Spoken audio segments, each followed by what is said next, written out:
जाना, उनको भेजना, उनकी ट्रेनिंग, नेगोशिएशन के बाद का सारा कुछ जो माहौल होता है वो मेरे सामने दिख रहा है, जी और मैं एक टाइमलाइन के साथ इसको अपनी देश ठीक। में आने की एक तरह से इंतजार कर रहा हूँ। कर्नल संजीव सिरोही कहते हैं जो बटालियंस होती हैं, ज़मीन पर चल रहा जो जवान होता है वो तय करता है कि किसी जंग को किस तरीके से जीता जा रहा है या अपने फुट स्टेप दूसरे की सरजमी पर छोड़े जा रहे हैं। लेकिन जहां तक इनके आगे बढ़ने की बात है, जब तक इन्हें एयर सुप्रीमेसी और सी की सुप्रीमेसी सपोर्ट के तौर पर हासिल नहीं होती है तो मुश्किलें पैदा होती हैं। मैं क्योंकि आज बात फ्रिगेट तमाल की कर रहा हूं, आईएनएस तमाल की कर रहा हूं, आईएनएस तुशैल जो आ चुका है उसकी भी बात, लेकिन तमाल की बात यहां पर ज्यादा कर रहा हूं। ये क्रिवाक 3 श्रेणी का फ्रिगेट है, तलवार क्लास जो भी हम इसे कहें, इतने टर्म्स में मैं नहीं जा पाऊंगा, लेकिन $2.5 बिलियन के समझौते में 2 बन चुके हैं, 2 गोवा शिपयार्ड में बनने की तैयारी है। क्या आप आगे आने वाला जमाना फ्रिगेट शिप्स का ही, नेवल शिप्स के लिए देख रहे हैं? और आपको क्या लगता है कर्नल सिरोही कि भारत की नेवी अब वहां आ गई है जहां पर अब दूसरी नेवी के लिए 7,500 किलोमीटर के बैरियर को तोड़ना करीब करीब नेक्स्ट टू इम्पॉसिबल है? राजीव जी, पहले तो मैं आपका धन्यवाद देता हूं कि इतने अहम मुद्दे के ऊपर डिस्कशन के लिए आपने मुझे बुलाया, और कैप्टन श्याम कुमार ने मुझे लगता है काफ़ी विस्तार में जो है पूरा नेवी का प्लान बता दिया है, लेकिन मैं इसमें थोड़ी चीज़ें ऐड करना चाहता हूँ। जरूर। सबसे पहले ये जो फ्रिगेट आया है या और भी फ्रिगेट जो गोवा शिपयार्ड में बन रहे हैं, फ्रिगेट का मकसद होता है कि बाकी जो शिप्स हैं उनको जो है प्रोटेक्शन देना। तो और ये जो आया है कमाल, ये इसके अंदर खास बात ये है कि हाईली प्रिसिशन है, मतलब जहां ये मार करना चाहता है वहीं पे मार करेगा। हायर मैन्यूवरेबिलिटी है, मतलब जल्दी से ये कहीं भी पहुंच सकता है। तो ये सब चीजें राजीव जी, अब आने वाला समय जो है वो जैसे आपने शुरू में किया था कि जो फुट सोल्जर है जमीन पे चलता है तो उसको हवाई जहाज की भी सपोर्ट चाहिए और नेवी का भी। आने वाला समय जो है मुझे लग रहा है वो नेवी का समय होगा, क्योंकि आने वाले समय में लड़ाइयाँ जो ज़्यादातर होंगी वो सीज में होंगी, ओशन में होंगी। और उसके लिए जैसे आपने उदाहरण यूक्रेन का दिया था, वो मेरा ख्याल पूरी दुनिया के देशों के लिए एक बहुत सही उदाहरण है कि जो यूक्रेन की हालत हुई थी जब रशिया ने अटैक किया था, और जो आज यूक्रेन की हालत है जिसमें उसको जबरदस्ती अपने मिनरल्स को देना पड़ रहा है। तो मुझे लगता है भारत का ये सही कदम है, और इसमें जितना भी नेवी के अंदर इजाफा किया जाए उतना ही अच्छा है। The more you sweat in peace, the less you bleed in war, यही कह सकते हैं। बिल्कुल। तो ये जो आपने कहा है 7,500 किलोमीटर का जो हमारा कोस्टल लाइन है उसकी हिफाजत करना, लेकिन उससे जो ज्यादा जरूरी है, अगर आप देखेंगे कि पैसिफिक ओशन और इंडियन ओशन के बीच में जो मलाका स्टेट ऑफ मलाका है, वहां पे तकरीबन हर साल 1 लाख से ज्यादा शिप्स गुजरते हैं, और उसमें से ज्यादा शिप्स वो हैं जो कि एनर्जी की चीजें लेके, ये ऑयल हो या गैस हो, वो लेके गुजरती है। तो अब इंडियन नेवी का काम है, क्योंकि हमारी भी बहुत ज्यादा जो ट्रेड है वो शिप के थ्रू होता है, और जैसे IMEC की बात चल रही थी, कॉरिडोर बनेगा, वो भी बंबई से लेके और दुबई तक जो है शिप में जाएगा। तो हमारा सबसे बड़ा मकसद ये है कि हम अपनी जो मैरीटाइम हमारी लाइंस है, मैरीटाइम जो स्ट्रेटेजी है, जो हमारे शिप्स हैं, उनकी हिफाजत कर सके। तो ये जो फ्रिगेट्स हैं ये ज़्यादा से ज़्यादा इसलिए जा रहे हैं कि अगर हमारे शिप्स जब एक जगह से दूसरी जगह मूव करते हैं तो हमारे फ्रिगेट्स उनको जो है प्रोटेक्शन दे सके। जैसे आपने देखा था जब हाउतीज ने हमला शुरू कर दिया था रेड सी में, तो उस समय भी, और सोमालिया के जो पायरेट्स हैं जो वो हमला करते हैं हमारे शिप के ऊपर या पाकिस्तान के शिप के ऊपर हमला किया था, तो हमारे फ्रिगेट्स ही गए थे उनको बचाने के लिए। तो ये एक सही कदम है, और इसमें सबसे जरूरी है हमारी 75,000 कोस्ट लाइन से बचाने का जो इंडियन ओशन है या पैसिफिक ओशन है, जिसको आज जो इंडो पैसिफिक कहते हैं, उसको हिफाजत करना। क्योंकि ये इसमें कोई छुपाने वाली बात नहीं है कि आने वाला समय अगर भारत का अगर किसी देश से लड़ाई होगी तो वो चाइना से होगी। तो चाइना के लिए हमको तैयार रहना है। लेकिन मैं अभी आपको ये एक क्वेश्चन बता दूं कि अभी हमारी इंडियन नेवी उस मुकाम पर नहीं पहुंची है जिस मुकाम पे हम चाइना की नेवी का मुकाबला कर सके। वो हमारे से अभी बहुत ज़्यादा आगे है। तो अगर हमको इंडियन ओशन को डोमिनेट करना है जिसमें पूरा अफ्रीका है, पूरा इंडिया है, और बे ऑफ बंगाल का पूरा जो Bangladesh, Myanmar, Thailand, Singapore, Malaysia है। अगर इसमें हमको अपना इन्फ्लुएंस करना है तो हमको अपनी नेवी को और तेजी से बढ़ाना पड़ेगा। राजीव जी। श्याम कुमार जी भी मेरे साथ इस वक्त लगातार जुड़े हुए हैं। और श्याम कुमार जी, आपके और कर्नल सिरोही के एक साथ मेरे इस प्रोग्राम में मौजूद होने का मतलब है कि मेरे लिए जानकारी से कहीं ज़्यादा मेरे दर्शकों के लिए वो जानकारियां जा रही होंगी आपके ज़रिए, क्योंकि आप लोगों ने जिया है इन लाइफ को और इन चीज़ों को नज़दीक से देखा है। आपने एक बात कही थी, 26% इंडिजीनियस है ये तमाल और तुशैल जिनकी हम बात कर रहे हैं। अभी 2 और गोवा शिपयार्ड से मिलने बाकी हैं, लेकिन 26% भी एक डेफिसिट की तरह क्या देखा जाना चाहिए? हमारे पास 74% अभी भी हमें रिलाय करना पड़ता है बाहर से आने वाली चीज़ों के लिए। जैसे यूक्रेन से अगर इंजन लड़ाई के चलते लेट हो गए तो हमें एक लंबा वक्त लगा इन्हें हासिल करने में। राजीव जी, देखिए, हम एक नीति के तहत, पॉलिटिकल विल के साथ और एक समझी हुई नीति के साथ हम अपनी मैरीटाइम पर्सपेक्टिव प्लान बना के चल रहे हैं।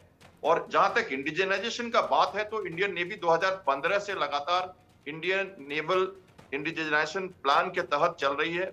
एविएशन एलिमेंट्स में 4000 से 5000 ज्यादा इक्विपमेंट को हम ऑलरेडी इंडिजिनाइज कर चुके हैं। और शिप की बात कर रहे हैं तो देखिए, आज हम हेलीकॉप्टर, हमने एविएशन में, आपने पता ही, हमने हेलीकॉप्टर बना लिया है।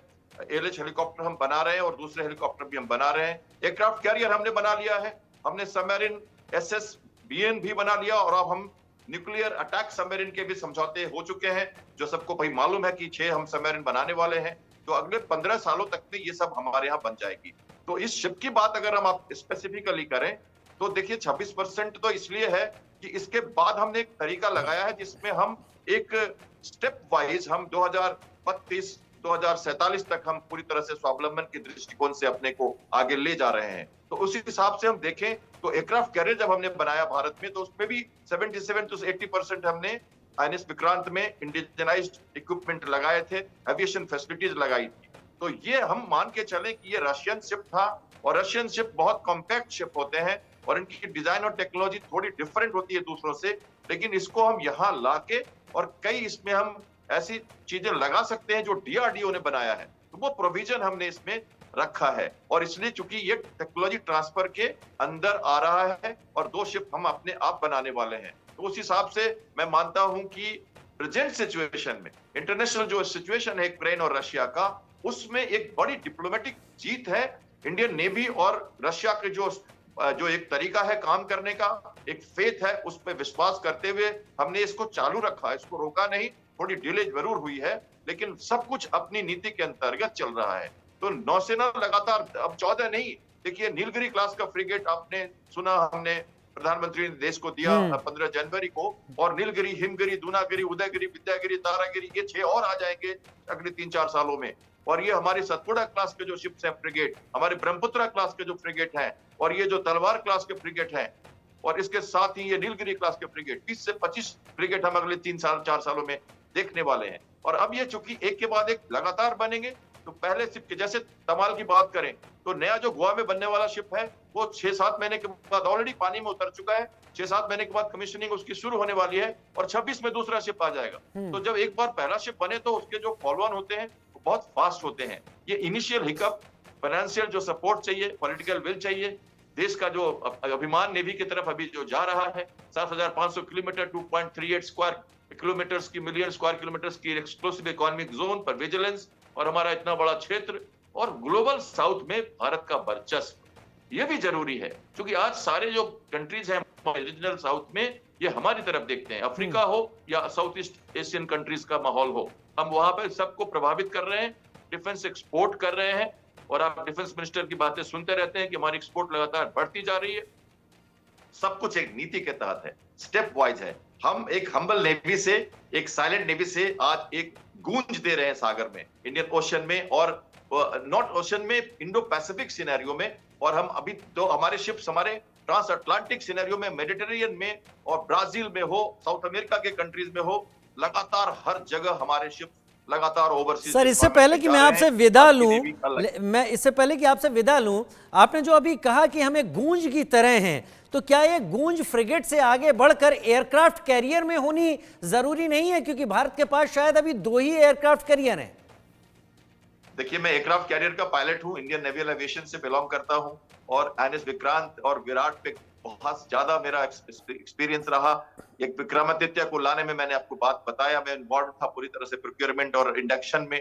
और अब मैं जरूर कहूंगा कि submarine versus aircraft carrier sea control के लिए चाहिए एक डिजाइन, एक बड़ा क्षेत्र 500 नॉटिकल माइल 500 किलोमीटर तक वो अपना प्रभाव रखता है एयरक्राफ्ट के साथ, और इसकी पावर ऑफ प्रोजेक्शन, जो पावर प्रोजेक्शन की जो जरूरत है उसमें इसकी जरूरत है। तो तीसरा एयरक्राफ्ट कैरियर जरूरी इसलिए है कि जब एयरक्राफ्ट दोनों क्षेत्र में, वे ऑफ बंगाल और अरेबियन सी में, हमें लगातार ऑपरेशनली अवेलेबल एयरक्राफ्ट कैरियर चाहिए। और राफेल के साथ, मिग-29 के साथ, सीकिंग, एएलएच और ये MH-60 रोमियो हेलीकॉप्टर्स जो है हमारे, और का-28 और का-31 जो EW हेलीकॉप्टर्स है हमारे रशिया की, ये सब एयरक्राफ्ट कैरियर से ऑपरेट करते हैं। तो एविएशन एलिमेंट भी बहुत जरूरी है, इसलिए राफेल के बारे में आप लगातार सुन रहे हैं। हमें लगातार एविएशन एलिमेंट डालना पड़ेगा इन पे। और अब हम जब इंटीग्रेटेड थिएटर कमांड में आएंगे तो हमको एयरफोर्स का भी सपोर्ट मिलेगा। तो अगले 1 साल में आप बहुत कुछ चेंजेस देखने वाले हैं, इसलिए हम लगातार सबमरीन वर्सेज एयरक्राफ्ट कैरियर के प्रोक्योरमेंट की बात सुन रहे हैं, और जल्दी ही कुछ ना कुछ नया कदम उठने वाला है। और मैं चाहूंगा कि एयरक्राफ्ट कैरियर और सबमरीन दोनों की ग्रोथ नेवी के लिए बहुत ही जरूरी। कर्नल सिरोही, क्या मेरा सवाल गलत है कि भारत को एयरक्राफ्ट कैरियर पर भी ध्यान देना होगा, कि भारत के पास कंपैरेटिवली एक बड़ा समुद्री तट है?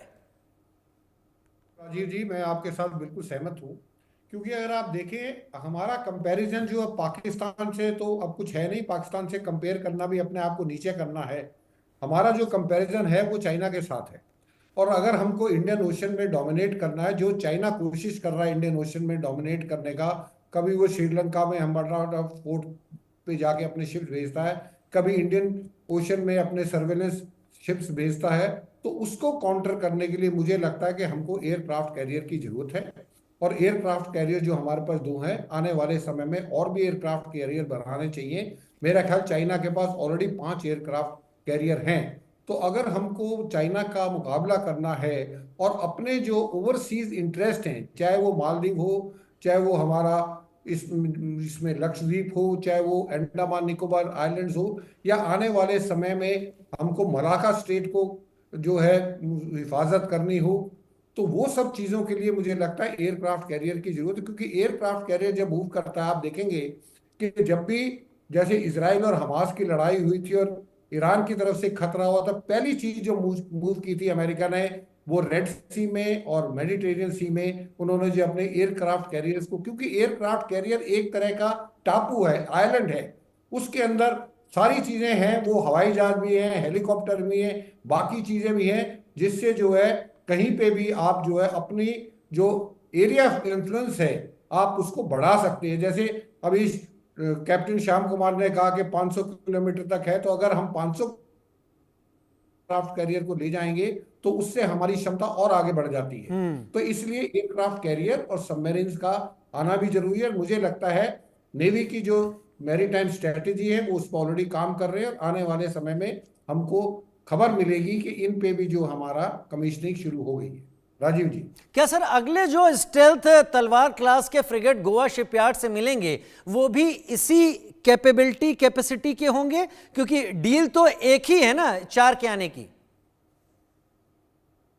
क्लास के होंगे, सिर्फ ये है कि जो डील हुई थी 4 की हुई थी, 4 में से ये डील थी कि 2 रशिया में बनेंगे और 2 इंडिया बनेंगे। रशिया के साथ कोलैबोरेशन करने में, डिफेंस का कोलैबोरेशन करने में सबसे जो जरूरी चीज है जिसको हमें नजरअंदाज नहीं करना चाहिए, रशिया जब भी हमको कोई चीज देता है उसके साथ टेक्नोलॉजी भी देता है। जबकि ये चीजें जो वेस्टर्न कंट्रीज हैं, खासतौर पर अमेरिका वगैरह, ये हमको टेक्नोलॉजी नहीं देते, ये चाहते कि हम उनके ऊपर निर्भर रहें। लेकिन रशिया हमेशा जो भी हमको देता है, जैसे ब्रह्मोस मिसाइल है, हमने और रशिया ने मिलके बनाई है। अब ये तो फ्रिगेट है, ये 2 रशिया में बने, 2 हम यहाँ बना रहे हैं, तो वो हमको साथ साथ टेक्नोलॉजी भी देता है, और ये बहुत बड़ी इंपॉर्टेंट चीज है। और जब भी कोई चीज खरीदे हमेशा इस चीज का ध्यान रखना चाहिए। राजीव जी जी, और ये बातें लगातार इशारा भी दे रही हैं, बातें समझा भी रही हैं कि हमें तीनों ही फ्रंट पर खुद को मजबूत करना होगा। हमें सी पर हमें एयर सुप्रीमेसी भी देखनी होगी और हमें ज़मीन पर भी अपनी कैपेबिलिटी को उतना ही बनाए रखना होगा, क्योंकि जब ये एक कमांड के साथ काम करते हुए दिखेंगे तभी असर सही पड़ता हुआ दिखेगा। और ये आ रहे फ्रिगेट, ये आ रही तमाम चीज़ें ये वक्ती तौर पर खर्चे के लिए मानी जा सकती हैं, लेकिन कम से कम इस बात की श्योरिटी जरूर देंगी कर्नल सिरोही कि भारत कभी यूक्रेन तो नहीं बनेगा। कर्नल सिरोही आप बने रहिए हमारे साथ, क्योंकि आगे भी एक बड़े टॉपिक को लेकर हम चर्चा करेंगे और आप मेरे साथ बने रहेंगे। और वो टॉपिक